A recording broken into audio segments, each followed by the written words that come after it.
정확하게 얘기하면 이건 아니죠. 일화 가족 여러분 안녕하십니까. 이가혁 라이브 이가혁입니다. 1심에서 징역 23년형을 선고받고 곧장 법정 구속된 한덕수 전 총리가 서울구치소에 수감됐습니다. 지난 정권 1, 2인자가 나란히 서울구치소에서 한솥밥을 먹는 상황이 됐습니다.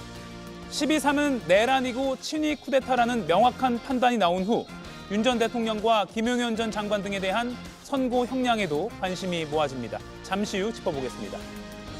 민주당 정청래 대표가 조국혁신당에 합당을 제안했습니다. 오늘 오전 긴급 기자회견을 통해 밝혔는데 민주당 의원 대부분이 방송을 보고 알 정도로 깜짝 제안이었습니다. 당내 의견 수렴 없이 일방 통보 형식으로 공지된 이 소식에 당내 반발도 만만치 않습니다. 잠시 후에 이현주 민주당 수석 최고위원과 자세히 이야기 나눠보겠습니다. 그럼 오늘 함께할 여야 해설위원 소개해드리고 본격적으로 시작합니다.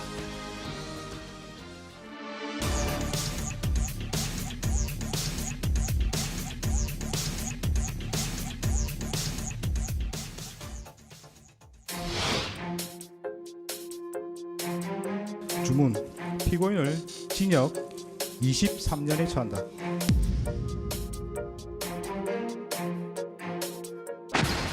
나라를 살리고 헌정을 지키기 위한 대통령의 국가 긴급권 행사가 내란이 될 수가 없습니다. 내란 행위에 해당합니다. 이 내란몰이 세력들은 대국민 메시지 계엄을 친위 쿠데타라고 합니다. 친위 쿠데타를 이렇게 하는 거 보셨습니까? 위로부터의 내란에 해당하는데 이러한 형태의 내란은 이른바 친위 쿠데타라고도 불립니다.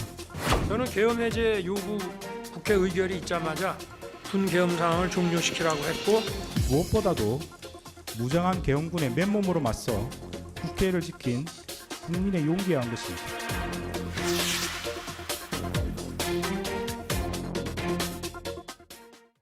한덕수 전 총리 1심 선고 중에 국민의 용기를 언급하면서 잠시 목이 메이는 듯한 모습을 보인 재판부. 어제 재판부 판결 속에는 오는 2월 19일 윤석열 전 대통령의 내란 우두머리 혐의 1심 선고를 어느 정도 가늠해 볼 수 있는 부분도 있습니다. 12.3 내란은 국민이 선출한 권력자인 윤석열 전 대통령과 그 추정 세력에 의한 것으로서 성격상 위로부터의 내란에 해당하는데 이러한 형태의 내란은 이른바 친위 쿠데타라고도 불립니다. 13 내란 가담자에 대한 형을 정함에 있어 피해 발생이 경미하였다거나 짧은 시간 동안 진행되었다는 사정을 깊이 고려할 수는 없습니다. 일단 국헌을 물랑하게 할 목적의 폭동이 발생하면 이를 원래대로 회복하는 것은 대단히 어려운 일이 될 것입니다. 따라서 그러한 내란 행위를 사전에 차단할 필요가 있고 이러한 목적을 달성하기 위해서는 내란 행위에 가담한 사람들을 무겁게 처벌하는 것이 불가피합니다. 어제 재판부는 판단의 전제를 이 사안을 위로부터의 내란이다, 친위 쿠데타다 이렇게 규정했습니다. 김유정 의원님. 네. 징역 23년형 예상 못하셨죠? 예상은 다 못했죠. 예. 아마 법조인들도 10년 이상 뭐 이렇게까지 말씀하시는 분들은 많았지만 23년은 누구도 예상 못했을 거라고 생각합니다. 그래서 듣는 순간 그래 이거지 이런 생각이 들었거든요. 그래서 우선은 쭉 다 읽은 다음에 결론 얘기하는 게 아니라 결론부터 얘기해줘서 일단 너무 고마웠고요. 예. 일단 속이 좀 후련했고 많은 국민들이 아마 어제 그 선고를 통해서 위로를 받았을 거라고 생각합니다. 저희가 이 순간만을 기다렸던 게 아닌가라는 생각이 들고요. 무엇보다도 백대현 재판부에서 공수처에 이 관련 수사권이 있다라는 것들을 규정해 준 것처럼 비록 형량은 성에 차지 않는 국민들이 다수였지만 하나씩 정리가 돼가는 기분입니다. 예. 두 번째는 어제 한덕수 그 1심 선고 관련해서는 내란이라는 걸 명확히 해줬잖아요. 그러니까 형법 87조가 규정한 국헌문란, 폭동 이 두 가지에 대해서 조목조목 설명하면서 규정을 해줬기 때문에 그런 부분들이 국민들이 기다렸던 순간이 아닌가 생각하고 저희들도 앉아서 파편적으로 얘기했던 것들이 하나의 퍼즐이 완성되는 그런 느낌이 들었거든요. 그런 점에서 지난 시간에 그 돈가스가 최후의 만찬이라고 했던 것이 결국 그렇게 됐고요. 법정 구속이라는 걸 통해서 처음에 구속영장이 기각됐을 때 국민들의 울분도 어느 정도 해소가 됐다 이런 생각이 듭니다. 결국에는 정의는 살아있다 이런 것들을 절감했던 그런 어제 판결이 아니었나 생각합니다. 예. 홍석준 의원은 어떻게 평가하십니까? 예, 지난주 이 시간에 그 앵커께서도 물어보셨을 때 저는 개인적 어떤 의견은 이야기했지만 사법부의 어떤 상황에서는 잘 모르겠다고 답변했습니다.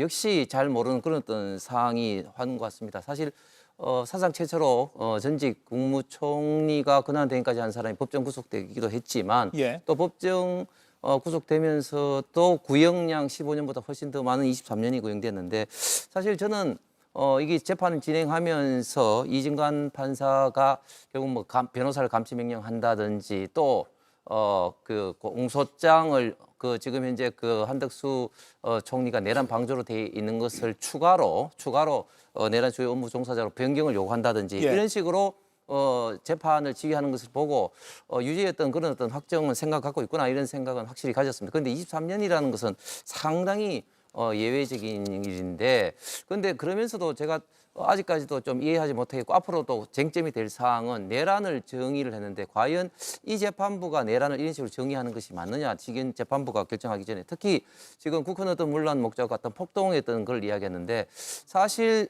폭동이라는 것이 입증이 되기 위해서는 관련된 군과 그리고 경찰 관계자를 그 재판에 불러서 이제 심리를 진행을 해야 되는데 이 재판부는 즉 이진관 이 재판부에서는 관련된 군 경찰 핵심 관계자를 한 사람도 조사하지 않았습니다. 그럼에도 불구하고 이것이 국헌 문란에 있던 목적으로 특히 폭동이 이루어졌다고 단정적으로 정의를 하면서 이제 내란이다 이렇게 하는 것이 과연 맞느냐 그렇게 해서 실체적 진실을 파악할 수 있느냐 하는 것은 여전히 의문이고 앞으로 이 문제가 계속해서 항소심에서도 다툴 핵심적인 어떤 이슈가 될 것 같습니다. 예. 지금 홍석준 의원이 평가한 그러니까 미리 뭔가 재판부가 예단을 하고 쭉 진행을 해온 것 같다라고 평가하셨는데 정강지 의원님 일단 정강지 의원 의견 듣고 주진우 의원 오늘 인터뷰를 듣고 김영남 의원께 의견 여쭐게요. 정강지 의원님.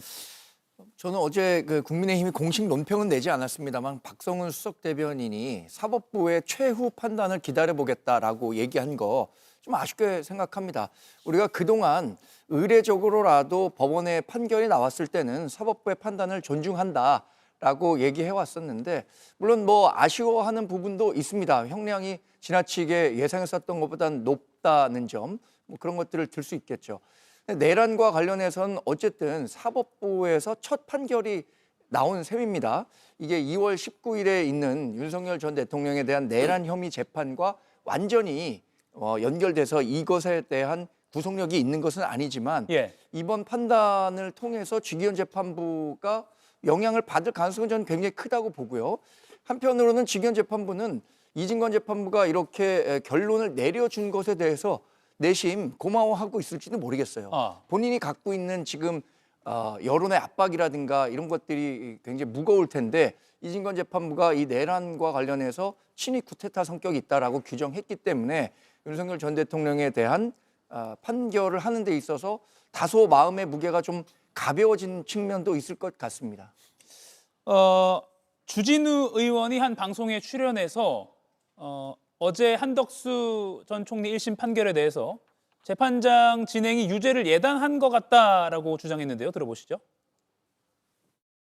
일단 재판 과정에서 네. 재판장이 예단을 비치거나 선입견을 비치면 안 되거든요. 네. 근데 재판 과정에서 증인을 질책한다든지 공소장 변경을 먼저 요구한다든지 재판장 진행이 유죄를 예단하는 것 같다라는 좀 이상하다고 생각하는 부분은 사실 한덕수 총리와 관련된 재판은 훨씬 늦게 시작했거든요.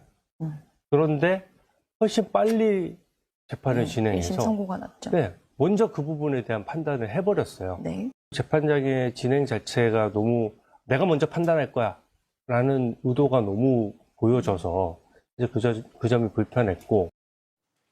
예, 불편했다. 김영남 의원님, 저희가 공판 과정도 이 방송에서도 계속 시청자 여러분께 전해드렸고 그런 상황에서 주진우 의원의 저 주장은 좀 어떻게 평가하십니까?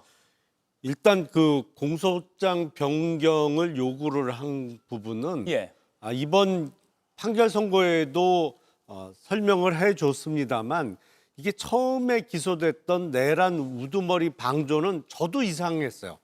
처음에 기소됐을 때 이게 왜 방조인가? 그리고 이제 법리적으로 이진관 부장이 설명을 해줬습니다만 이른바 내란범은 혼자 저지를 수 없는 집합범입니다. 그렇잖아요. 많은 사람들이 이제 그 범행에 가담해야 되는 범죄인데 이게 방조라는 것은 도와줬다는 의미잖아요. 예. 그러니까 주범은 아니고 옆에서 이렇게 범행을 도와줬다는 의미에서 방조범이라고 하는데 우리의 내란죄는 그 관여 정도에 따라서 세분화돼 있습니다. 그러니까 내란 우두머리가 있는 것이고 그 다음에 관여도가 깊은 사람은 주요 임무 종사자가 있는 거고 그거보다 관여도가 좀 떨어지는 사람은 우리가 왜 부하 내동했다고 했을 때 부하 수행자라는 또 별도 처벌 조항이 있거든요. 예. 그 외에 뭐 단순 폭동 가담자도 있고 그러니까 이 방조라는 개념이 좀 성립하기 어려워요. 관여 정도에 따라서 수괴가 될 수도 있고 주요 임무 종사자, 약하면 부하 수행자 뭐 이렇게 세분화돼 있기 때문에 방조법은 성립하기 어렵다. 그래서 법리적으로 공소장 변경 요구를 한 것이고 저는 그건 뭐 적절한 판단이라고 봅니다. 예. 그게 어떤 예단을 미리 드러낸 것이다. 선입견을 갖고 재판을 했다라고 비난하기는 어려워 보이고 그리고 아마 그때 국토부 장관을 했던 사람이 증인으로 나와서 그때 비상계엄과 관련한 국무회의에 참가한 국무위원들이 오히려 피해자다. 그런 증언을 했는데 예. 그거에 대해서 증인 신문과 관련해서 재판장이 추가 질문은 얼마든지 할 수 있는 거죠. 아니 국무위원 장관이면 최고위직 공무원인데 거기서 적극적으로 불법적인 비상계엄을 말려야 될 책무가 있는 사람이 오히려 적반하장식으로 피해자라고 주장하는 게 적절한 발언이냐는 취지로 이제 질문을 했던 것이고 그게 예. 어떤 예단을 드러냈다고 보기는 어렵기 때문에 글쎄요 뭐 1심 판결과 관련해서 결론을 정해놓고 재판을 진행했다라고 하는 국힘 쪽 주장은 글쎄 뭐 달리 법리적으로 이거를 비판하기 어렵기 때문에 그런 식의 주장을 하는 것이 아닌가 싶습니다. 예. 윤 전 대통령 측 변호인인 유정화 변호사도 페이스북에 주진우 의원과 비슷한 주장을 펼쳤습니다. 결론을 미리 써내려간 판결이다라고 표현했습니다. 김유정 의원님, 그러니까 김용남 의원도 이렇게 말했는데 결론을 사법적으로 법리적으로 반박을 하기 어려우니 과정에서 뭔가 이상했다라고 흔들기를 하려는 거 아니냐 이런 평가에 대해서는 어떻게 보세요? 말도 안 되는 억지 주장이라고 저는 생각을 합니다. 특히 그 주진우 의원이 먼저 판단을 했다라고 하면서 미리 결론 내놓은 거 아니냐 비슷한 대동소이한 이야기들을 하고 있는데요. 이게 이진관 재판부의 문제입니까? 지기현 재판부가 지금까지 만만디로 갔던 거 아닙니까? 여름 휴가 갈 거 다 가고 들어줄 얘기 다 들어주면서 그 재판의 행태를 지켜보던 국민들이 모두 울분에 가득 차 있었잖아요. 이게 내란 재판이 맞는 것이냐. 그렇게 늦게 하고 심지어는 결심 공판마저도 한 판에 안 되고 두 번째 가가지고 하는 그런 행태를 보였기 때문에 늦어진 거지. 이진관 재판부가 결코 빠르지 않았다고 저는 생각합니다. 그리고 누가 들어도 우리가 그동안 해왔던 이야기들을 정말 일목요연하게 이 법적 논리에 근거해서 잘 써내려간 판결문이었다라는 것을 누가 들어도 공감할 수 있는 거였기 때문에 예. 방금 얘기한 주진우 의원이나 일부 변호사들이나 혹은 국민의힘의 일부 지도부나 이런 분들을 제외하고는 저는 다수의 국민들이 굉장히 공감했던 판결이라고 생각합니다. 그리고 지난번에 그 체포영장 집행방해 관련한 1월 16일 날 선고에서도 예. 사실은 그때도 그 전에도 왜 내란 재판보다 이걸 먼저 하느냐라고 했지만은 그것과 상관없다라고 하면서 딱 잘랐잖아요. 저는 마찬가지라고 생각합니다. 그런 점에서 이제 23년형 법정 구속이라는 그 판결에 대해서 굉장히 놀라고 당황했기 때문에 이런 뭐 뒤늦은 억지 주장들을 해보는 것 같습니다만은 지기현 재판부는 저는 비슷한 맥락에서 판단할 거라고 생각합니다. 예. 친한계 한지아 국민의힘 의원은 어제 한덕수 전 총리 선고가 나오니까 지도부의 윤석열 전 대통령과 절연을 해야 된다. 라고 제언을 했고요. 국민께 진정성 있는 사죄를 해달라라고 요구했습니다. 정강재 의원님. 네. 친한계 의원들은 이런 입장을 좀 냈는데 국민의힘에서는 공식적인 입장은 안 나오는 것 같아요. 지금 지도부 인사분들은 아직까지 뭐 윤석열 전 대통령과 관련해서 윤석열 전 대통령이 5월에 탈당했기 때문에 관련이 없는 분이다, 사안이다 이렇게 얘기를 하고는 있지만 대부분의 국민들 인식은 여전히 윤석열 전 대통령과 국민의힘의 어떤 연관성 이런 부분들을 유심히 볼 겁니다. 2월 19일에 뭐 어떤 판결이 나올지 딱 뭐 예단해서 말씀드리긴 어렵지만 지금까지 재판 진행 그리고 예. 이전에 있었던 재판 상황을 본다면 윤석열 전 대통령에 대한 중형이 불가피할 것으로 보이는데 과연 그럼 그때 가서야 밀린 숙제하듯이 한 번에 윤석열 전 대통령과의 관계를 뭐 정리하는 듯한 그런 모습을 보일 건지 아니면 그 전부터 조금씩 빌드업을 하는 것이 좋은 건지 이런 부분들에 대한 판단이 있었어야 할 것 같은데 지도부는 여하튼 이번 판결에 대해서도 또 윤석열 전 대통령과의 관계에 대해서도 일반 국민이 생각하는 것과는 조금 다른 생각을 하고 있는 것 같아서 아쉽습니다. 홍석준 의원님, 장동혁 대표가 오늘 오전에 이제 단식도 끝마쳤잖아요. 뭐 이 사안 관련해서 공식적인 뭐 사과 또는 뭐 유감 표명 그럴 계획이 있을까요? 아니 비상계엄에 대해서 장동혁 대표가 얼마 전에 사과했지 않습니까? 그리고 지금 국민의힘에서 비상계엄 관련해서 지금 사과를 한두 번 한 것이 아니죠. 바로 지난번 대선 때 김문수 후보 같은 경우는 뭐 집회할 때마다 뭐 절하면서 사과를 했고 그 이전에 권영세 비대위원장이라든지 한동훈 또 비대위원장께서 사과했고 수없이 많이 사과를 비상계엄에 대해서 이제 한 사항입니다. 여기에 대해서 이제 내란으로 예를 들면 뭐 대법원에 최종적으로 확정 판결이 난다든지 그러면은 새롭게 또 이제 사과를 할 필요성이 저는 있을지는 모르겠습니다. 그런데 지금 1심에 난 것에 대해서 그리고 이게 지금 현재 본 재판도 아닌데 지금 사과를 한다는 자체는 저는 말이 안 된다고 보고 예를 들면 민주당 태도는 이렇습니다. 과거에 지기현 판사가 취소할 때는 굉장히 그 급박을 줬죠. 그다음에 대법원에서 이재명 당시 대표 의원의 공직선거법 유죄 취지에 파기환송이 날 때도 대법원에 대해서 조희대 대법원장에 대해서 엄청나게 비판을 하고 압박을 가했습니다. 그리고 심지어 나중에는 청문회를 한다, 특별법을 한다 하면서 사법부를 엄청나게 흔들었는데 저는 좀 우려스러운 게 우리 대한민국의 가장 중요한 지금 어떤 그 국가 질서인 사법부가 너무 이렇게 민주당 같은 좌파 진영이 사법부 흔들기가 지금 현재 통하고 있는 것이 아닌가 이런 점에서 참 걱정스럽지만 지금 국민의힘 차원에서는 여기에 대해서 1심 판결에 대해서 그리고 이 본재판도 아닌 것에 대해서는 좀 말하기가 좀 어려운 그래서 지금 현재 공식적인 논평을 예. 지금 하지 않고 있다. 뭐 저는 이렇게 생각합니다. 아니 생각을 해보면요. 지난번에 1심 사형 구형을 했을 때도 당의 입장이 없었습니다. 예. 그거는 국민에 대한 예의가 아니라고 저는 생각해요.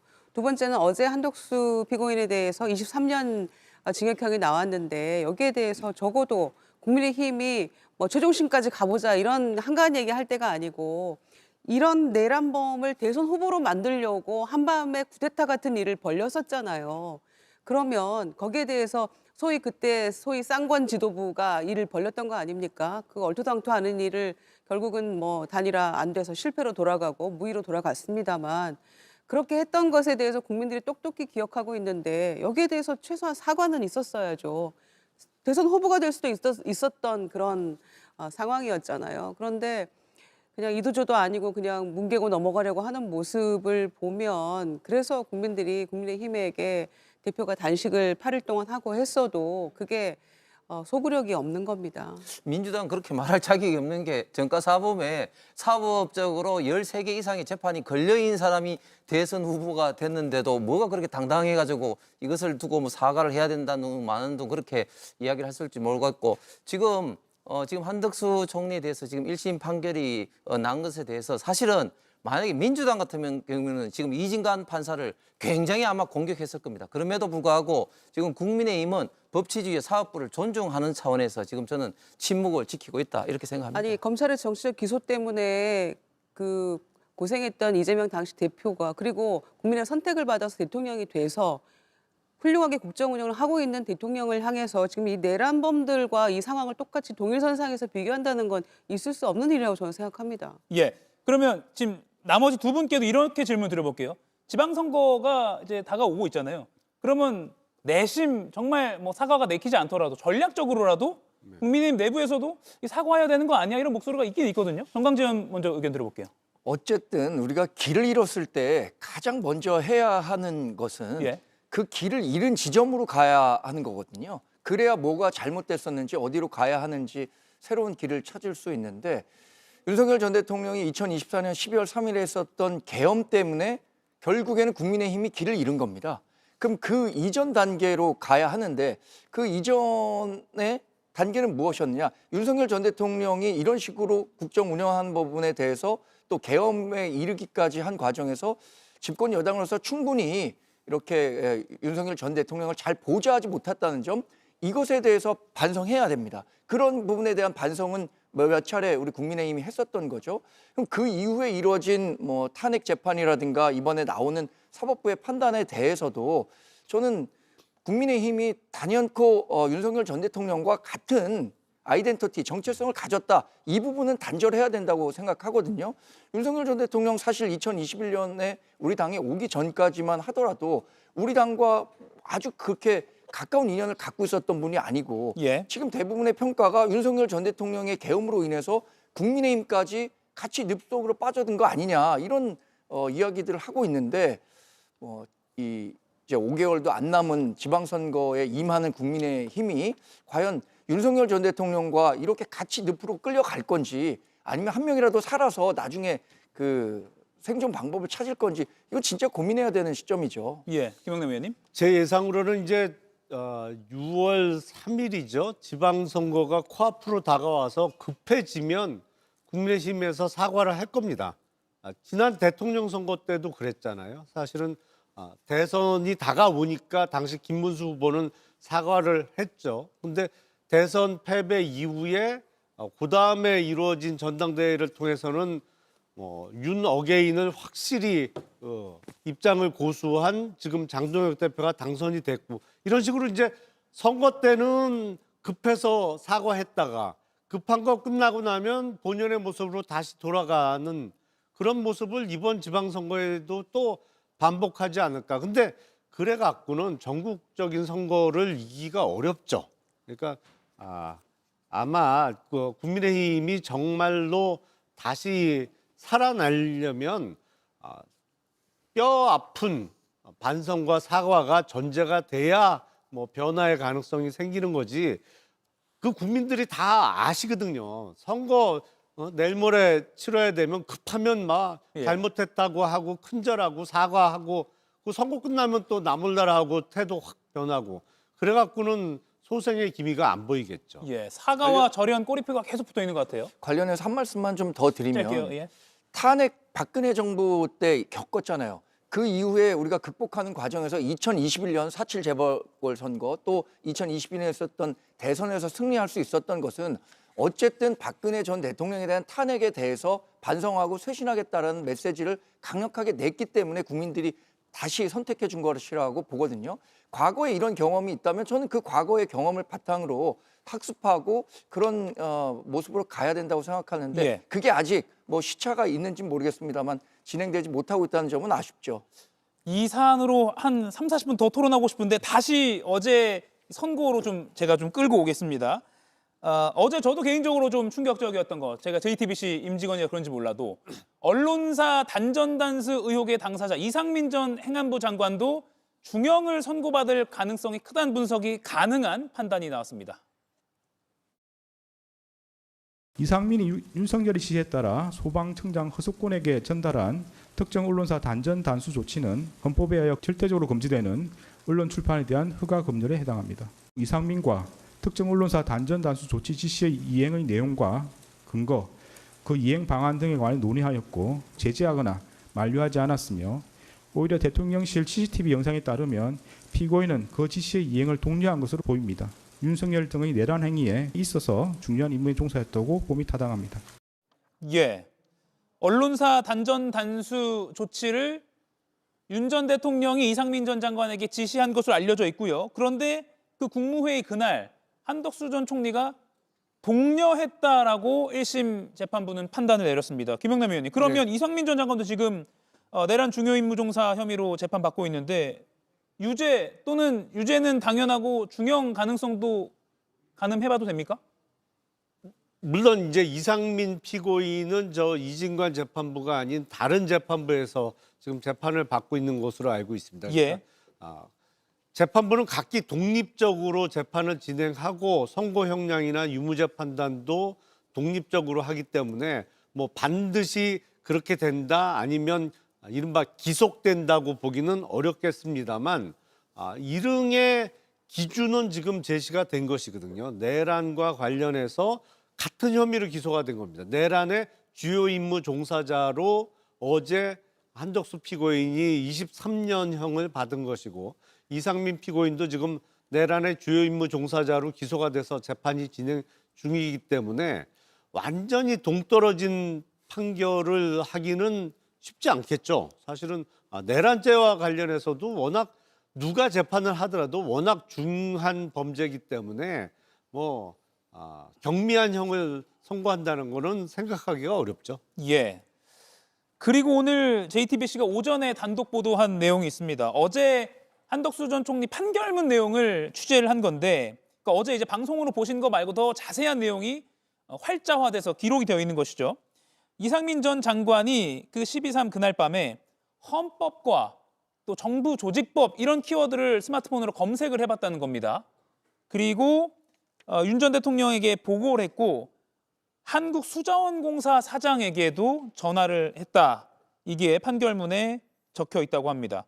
단전단수 실행 준비라고 재판부는 파악하고 있는 것 같아요. 특히 수자원공사 사장 전화 어떻게 봐야 됩니까? 그 수자원공사 사장 전화는 새롭게 지금 드러난 거잖아요. 예. 그러니까 1차로 이상민 전 장관이 그런 문건 받은 바도 없고 지시도 안 했다라고 했는데 그러면서 했던 이야기가 테이블에 그 페이퍼가 놓여져 있었는데 힐끗 봤더니 단전단수 이게 적혀 있었더라. 이렇게 얘기를 해서 시력이 독수리냐 이런 조롱까지 받았잖아요. 그런데 그 다음에는 CCTV를 통해서 매우 그 계엄 관련한 문건들을 가지고 있다는 거 논의하는 장면들 저희가 다 두 눈으로 확인했잖아요. 그런데 이제 또 판결문을 통해서 드러나는 것들은 아주 꼼꼼하게 법률과 이런 것들을 다 찾아보면서 헌법, 정부조직법 찾아보면서 꼼꼼하게 단전단수를 준비했다는 게 드러나고 있는 거 아닙니까? 그러니까 후한무치한 거짓말이었다라는 것을 다시 한번 확인해주는 그런 내용이라고 생각하고요.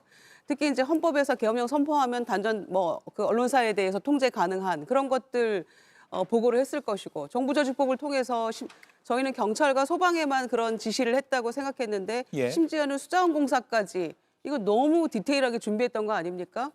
그래놓고도 그런 거짓말을 뻔뻔하게 했다라는 거에 대해서 다시금 놀라게 되고요. 이렇게 치밀하게 다 준비를 해놓고도 국민을 기만하는 그런 얘기를 아무렇지도 않게 했구나라는 생각에 다시금 단죄 받아야 된다라는 생각을 하게 됩니다. 예. 계엄 당일 국무회의장에서 스마트폰으로 검색을 하고도 수자원공사 사장에게 전화를 했다. 이거는 글쎄요. 너무 수자원이 귀중해서 계엄 그날에도 꼭 전화를 해서 챙겨봐야 됐을까? 시청자 여러분께서도 각자의 판단이 있으실 것 같습니다. 그리고 박성재 당시 법무부 장관 관련한 행적도 세세하게 판결문에 담겨 있습니다.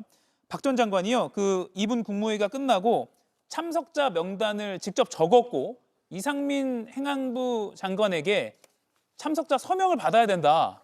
그리고 강희구 전 실장에게는 서명 준비됐냐 이렇게 재차 물었다는 겁니다. 정광재 의원님. 예. 그러니까 외형적인 이 완결성을 갖추려 한 정황 아니냐 이렇게 보이거든요.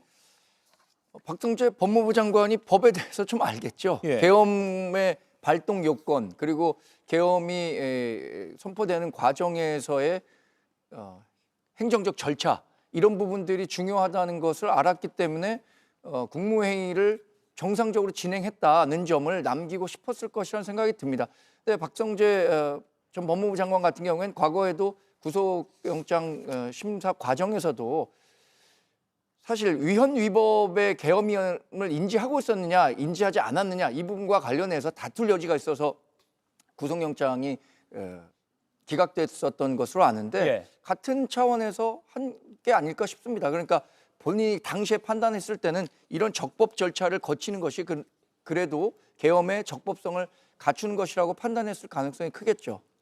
예. 그러니까 추가로 좀 설명을 드리면 예. 그 우리나라 헌법에 대통령이 비상계엄을 선포하려면 전시 사변 또는 이에 준하는 국가 비상사태라는 실질적인 상황이라는 요건이 있어야 되고요. 형식적으로는 비상계엄 선포 전에 국무회의의 심의를 거쳐야 됩니다. 그리고 국무회의 심의를 거치면 참석한 국무위원들의 부기, 그러니까 서명을 받아야 돼요. 네. 근데 처음에는 그걸 다 무시한 거죠. 그러니까 실질적 요건도 결여돼서 뭐 상황과도 맞지 않고 국무회의라고 이름은 붙였습니다만 사실 뭐 일방적으로 2분 만에 끝나버린 국무회의에 나중에 보니까 이게 절차적으로도 안 맞는 거예요. 그걸 사후적으로 보완하려는 작업을 추후에 한 거죠. 이제 박성재 법무부 장관이 예. 이거 뭐 국무회의 심의를 거쳐야 되는데 심의 거치면 부기도 국무위원들한테 받았어야 되는데 아무것도 안 돼 있으니까 사후적으로 그거를 만들었다가 야 이거 오히려 나중에 이게 화가 되겠다 해서 일방적으로 또 파기하는 절차를 거친 거죠. 예. 외형적인 완결성. 즉 이것도 그러면 그 내란에 가담한 것 아니냐라는 판단이 이어지는 겁니다. 서울구치소에 지금 전 정부의 대통령과 국무총리가 나란히 수감되어 있는 초유의 상황입니다. 글쎄요, 좀 암울한 현대사를 이렇게 우리가 지나가고 있는 거 아닌가라는 평가도 들고요. 더 이 관련해서 토론을 하고 싶은데 오늘 국회 상황이 상당히 뭐가 많습니다. 민주당이 조국 혁신당에 깜짝 통합 제안을 했고요. 합당 제안을 했고요. 장동혁 국민의힘 대표는 단식을 마치고 구급차를 타고 병원으로 갔습니다. 영상으로 먼저 보시죠. 이재명 대통령과 더불어민주당은 정말 적당히를 모르는 사람들입니다.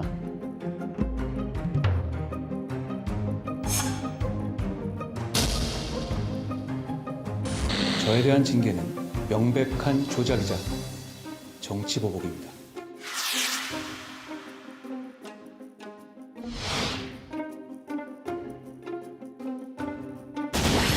저는 더 길고 큰 싸움을 위해서 오늘 단식을 중단합니다.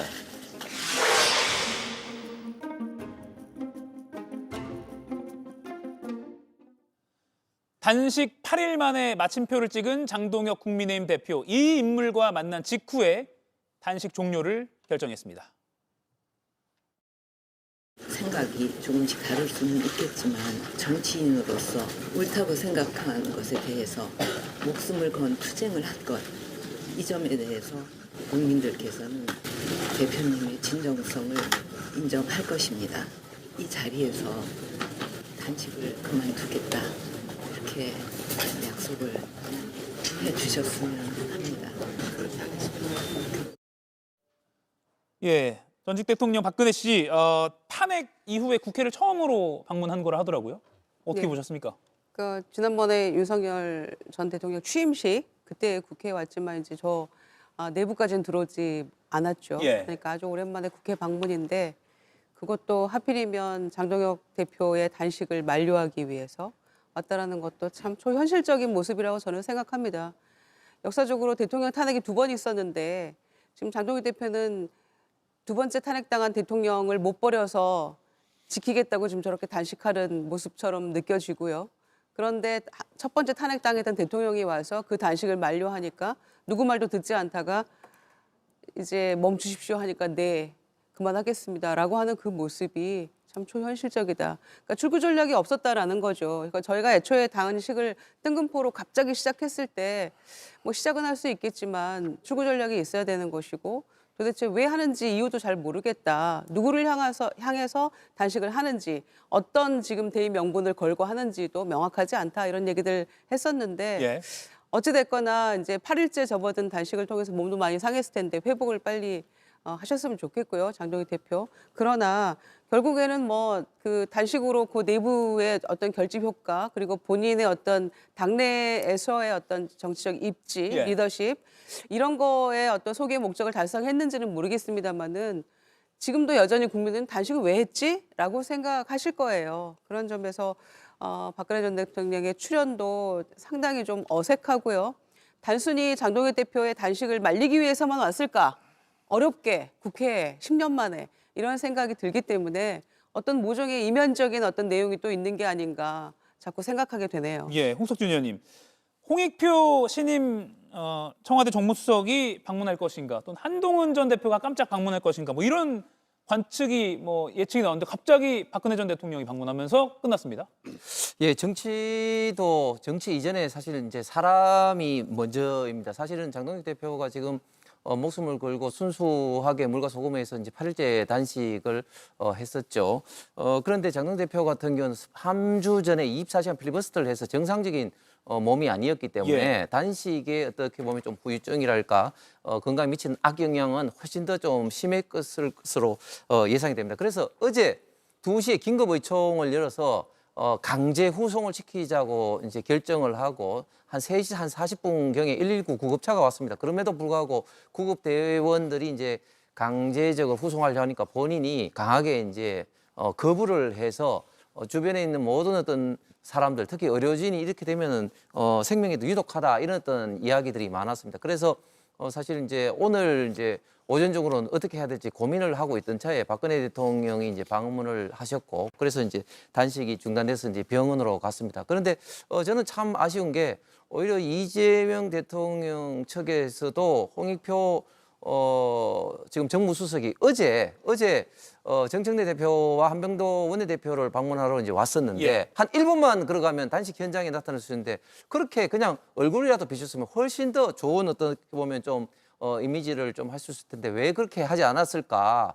정말 정치가 정말 생명보다도 더 이렇게 살벌하나 이런 생각을 좀 가졌고, 아직까지도 그 민주당과 이런 일부에서는 자꾸 장동혁 대표가 왜 단식하는지 모르겠다 이렇게 비아냥거리는데, 지금 통일교 게이트 특검이라든지 지금 민주당 공천헌금 특검 같은 경우는 많은 국민들이 특검을 바라고 있는 상황입니다. 그렇기 때문에 이런 것을 관철하기 위해서 협상을 했는데 협상이 안 됐기 때문에 결국 당 대표가 자기 어떤 몸을 갈아서 지금 이제 단식을 하고 있는데 왜 단식을 하고 있는지 모르겠다 이런 식으로 좀 비아냥하는 것은 저는 좀 정치 도의적으로도 아니다. 그리고 실질적으로 지금 양당 원내대표 간에 이 특검 관련해서 지금 논의를 지금 하고 있는 것으로 알고 있습니다. 예, 그러면 정광재 의원님, 예. 단식으로 얻은 게 뭐냐를 한번 따져볼게요. 결국 쌍특검을 받아들여라라고 한 건 지금 안 받아들여진 거잖아요. 그러면 뭘 얻은 겁니까?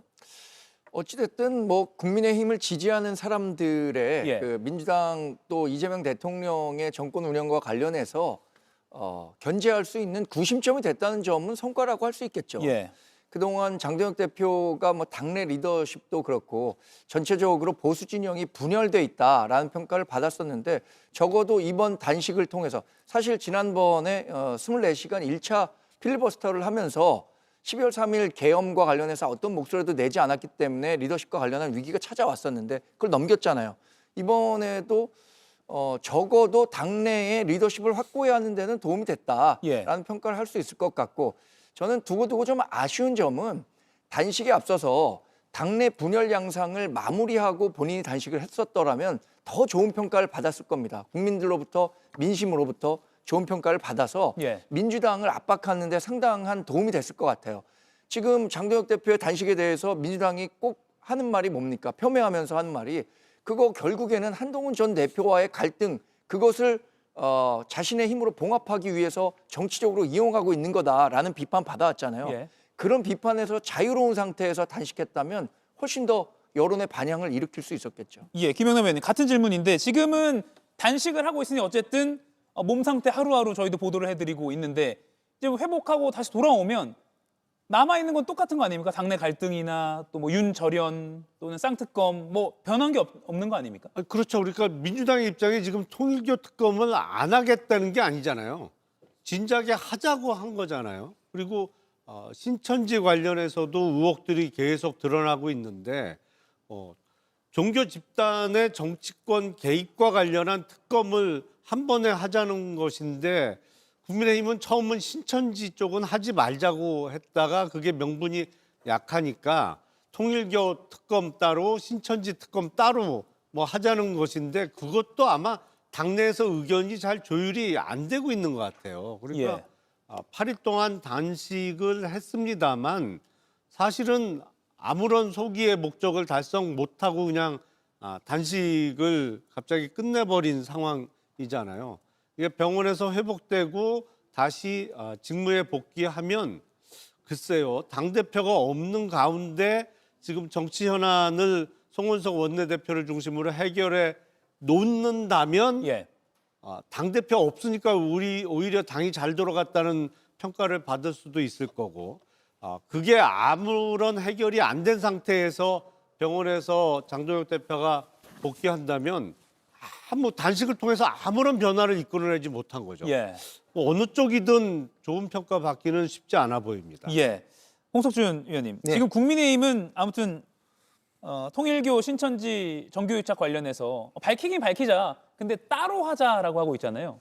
왜 따로 하자고 하는 거예요? 그게 일단 당내에서도 뭐 그런 부분에 대해서 아직 딱 통일된 입장은 아닙니다. 예. 예. 근데 이제 통일교계 특권 같은 경우는 사실은 이제 그동안 뭐 권성동 의원이라든지 그 국민의힘에 대해서는 탈탈탈 털면서 특히 당원 명부까지 이제 압수수색을 해갔는데 별로 드러난 것이 없는데 정작 전재수 전 장관이라든지 민주당 관련돼서는 하나도 수사를 하지 않았던 것이 드러났기 때문에 이것은 당연히 특권감이다고 이것은 많은 국민들, 심지어 어떤 진보 진영의 국민들도 이제 지지를 하고 있는 것이죠. 그런데 이것을 신천지로 지금 민주당이 물타기 하려고 하는 것이 아니냐 하는 그런 인식을 갖고 있기 때문에 예. 이것은 또 따로 해야 된다. 뭐 이런 이야기들이 일부에서 나오고 있고 저는 그런데 저 개인적으로는 뭐 같이 하든 어쨌든 이 특검을 일단은 하는 게 바람직하다. 그리고 이 공천헌금 관련해서도 만약에 필요하다면 뭐 그 국민의힘 관련해서도 해볼 필요가 있다. 그래서 일단은 국민들에게 깨끗한 공천 여부를 밝히기 위해서라도 양당 공이 빨리 이런 어떤 공천 헌금과 더불어서 이런 쌍특검을 하는 것이 저는 바람직하다고 생각합니다. 예. 제가 예, 아쉽게 말씀하시죠. 생각하는 게 장동혁 대표가 제1야당의 대표로서 단식이라는 극한적인 투쟁 방법을 통해서 이렇게 시작을 하려면 적어도 제1야당의 요구사항을 명확히 해야 되거든요. 뭐를 어떻게 하자라는 게 명확해야 되는데 이게 불분명해요. 예. 아니 목적과 요구사항이 명확하지 않은 상황에서 단식을 시작하면 뭐 어떻게 하자는 거예요 지금. 예. 그게 참 모양새가 이상합니다. 지금 속보로 잠시 국회 상황 전해드리고 있는데요. 홍익표 정무수석이 국민의힘 송원석 원내대표를 만났고요. 이재명 대통령이 장동혁 국민의힘 대표 오늘 오전에 단식을 마치고 병원으로 지금 가 있는 상황인데 병문안을 빨리 가라라고 지시를 했다. 이런 소식이 들어와 있습니다. 자, 그러면 바로 민주당 합당 소식으로 또 가보겠습니다. 오늘 국회가 상당히 바쁘네요. 여권에서 오늘 깜짝 제안이 나왔습니다. 정청래 민주당 대표가 오늘 아침에 긴급 기자회견을 열고 조국 혁신당에 합당하자 이렇게 제안을 했습니다. 조국 혁신당에게 제안합니다. 우리와 합칩시다. 이번 6.3 지방선거도 같이 치렀으면 좋겠습니다. 이재명 정부 성공이라는 공동 목표를 위해 원팀으로 같이 뛰어야 한다고 생각합니다. 민주당이 말하지 않는 진보적 미래 과제를 독자적으로 추구하고 있습니다. 이러한 두 시대적 과제를 모두 실현할 수 있는 최선의 길이 무엇인지 국민과 당원의 목소리를 경청하겠습니다. 예, 이 본안 자체에 대해서 평가를 하기 전에 일단 절차적으로요. 민주당 내에서도 반발이 많이 나옵니다. 민주당 지도부에서도 이 정청래 대표의 기자회견 한 20분 전쯤에야 이 사실을 알았다는 겁니다. 김영남 의원님. 네. 독단적인 결정이다라는 반발이 일부 의원들 사이에서 나오고 있어요. 아니 안 그래도 제가 이제 오늘 오후에 예. 왜 그렇게 진행이 됐는지를 이제 물어봤는데 그 당 대표실 쪽에 예. 보안 유지를 위해서 그렇게 했다는 거예요. 아니 근데 이게 무슨 군사 작전도 아니고 당대당 통합이라는 어마어마한 그 이슈를 제기하면서 보통 이제 우리가 언론에서 흔히 쓰는 표현으로 군부를 피운다고 하잖아요. 예. 그러면 이제 어떤 움직임과 관련한 언론 보도도 이어지고 그러면 더불어민주당하고 조국혁신당하고 이제 합치려고 하나 뭐 진짜 저런 얘기를 주고 받나 뭐 이런 게 좀 예열이 된 상태에서 공식적인 제안이 나왔으면 더 좋지 않았을까. 예. 근데 오늘 10시 긴급 기자회견이 10분 전에 공지가 이루어졌거든요. 그러니까 갑자기 이루어진 기자회견에서 공식적으로 합당 제안이 나오니까 당원들도 놀라고 뭐 당원뿐만 아니라 소속 국회의원과 최고위원들까지 좀 놀라고 있는 것 같은데 예. 글쎄요, 뭐 저는 뭐 장단점은 있겠습니다만 좀 공식 제안 이전에 예. 당내 논의가 좀 더 이루어졌으면 좋았지 않았을까라는 생각이 좀 듭니다. 예. 홍석준 의원님 상대방이지만 깜짝 발표로 된 거 보고 놀라셨죠? 그렇죠. 예. 어떻게 평가하십니까? 예, 원래 이제 그 지방선거를 앞두고 선거 연대를 할 거는 이제 예상을 했습니다. 그래서 이제 예를 들면 뭐 당세가 간 호남 지역 같은 경우는 이제 출발을 같이 이제 경선을 하더라도 수도권은 이제 뭐 단일 후보를 내고 뭐 이런 식으로 해서 선거 연대를 할 것으로 예상을 했는데 선거 연대를 넘어서 이렇게 깜짝 합당 제안을 한 것은 예상치 못한 건데 저는 한 두 가지 목적이 있다 봅니다. 첫 번째는 이 선거 연대를 하기 위해서 먼저 지금 민주당이 조국혁신당에 비해서 먼저 제안하면서 좀 주도권을 좀 잡자 뭐 이런 어떤 생각이 좀 있는 것 같고 그다음에 당 대표 경선을 앞두고 좀 포석을 유리하게 하려고 하는 것이 아닌가 생각합니다. 왜냐하면 당 대표 경선이 이제 지방선거 직후에 8월달에 있기 때문에 예. 이때는 지금 정청래 대표의 어떤 연임을 좀 장담할 수 없는 상황이죠. 그리고 또 청와대 대통령실에 가서 대통령 이재명 대통령이 농담반 진담반으로 반명입니까 하니까 정청래 대표가 우리는 친명 그까지 말하면 모르는데 친청입니다 이렇게 이야기를 했습니다. 물론 본인은 뭐 친청와대라 하지만 그 속에는 친정청래의 어떤 그런 속뜻도 있는 것 같고 그런데 또 대통령도 이 10월까지 이런 어떤 이제 공소청이라든지 이 사법개혁 시간이 있다 뭐 이런 어떤 뉘앙스로 봐서는 다음 당대표 경선에는 반드시 정청래 대표를 맡겠다 김민석을 동원하겠다 뭐 이런 어떤 의미로 저는 읽혔기 때문에 반드시 이제 당대표 경선을 이기기 위해서라도 친문 진영을 다 합쳐야 되겠다. 예. 뭐 이런 어떤 측면에서도 본인의 어떤 당내 어떤 입지를 위해서라도 그리고 앞으로 어떤 위해서라도 이런 합당 제안을 한 것이 아닌가 예측이 됩니다. 저는 오늘 예. 그 정청래 대표가 느닷없이 이 조국혁신당과의 그 합당을 추진하겠다라고 했잖아요. 네. 지금 민주당이 흔히 명청대란 이렇게 얘기합니다. 근데 명청대란이라는 게 왜 말이 나왔냐면 명나라에서 청나라로 교체되는 시기가 1600년대에 있었어요. 근데 당시에 명나라가 좀 쇠락하고 있었을 때 후금이 그 명나라를 치기 전에 뭘 하냐면 이른바 만몽연합군을 구성합니다. 만주족 혼자만은 이 한족 국가인 명나라를 치기 어려우니까 예. 몽고족과 연합해서 이제 상하이관을 넘어서 북경을 차지합니다. 이 과정이 묘하게 겹치게 되더라고요. 그러니까 지금 정청래 민주당 대표가 혼자 힘으로는 지금 그 주류라고 할 수 있는 친명 세력을 제압하기 어려우니까 일단 그 조국혁신당의 세력을 등에 업고 같이 가서 예. 중원을 차지하겠다라는 생각을 한 게 아닌가 싶더라고요. 예. 그러니까 명청대전이라는 이름이 명나라 청나라 교체기에 있었던 이라는 점에서 역사적으로 제가 한번 몇 개를 빗대서 설명드렸습니다. 이런 분석이 동의해서 그러니까 정청래 대표가 자신과 노선이 어떻게 보면 비슷한 조국혁신당 쪽을 끌어들여서 내 우군을 많이 만들겠다. 동의하십니까? 절차적 정당성을 확보하지 못한 이런 합당 제안이기 때문에 예. 충분히 여러 가지 해석이 나올 수 있는 거라고 생각을 합니다.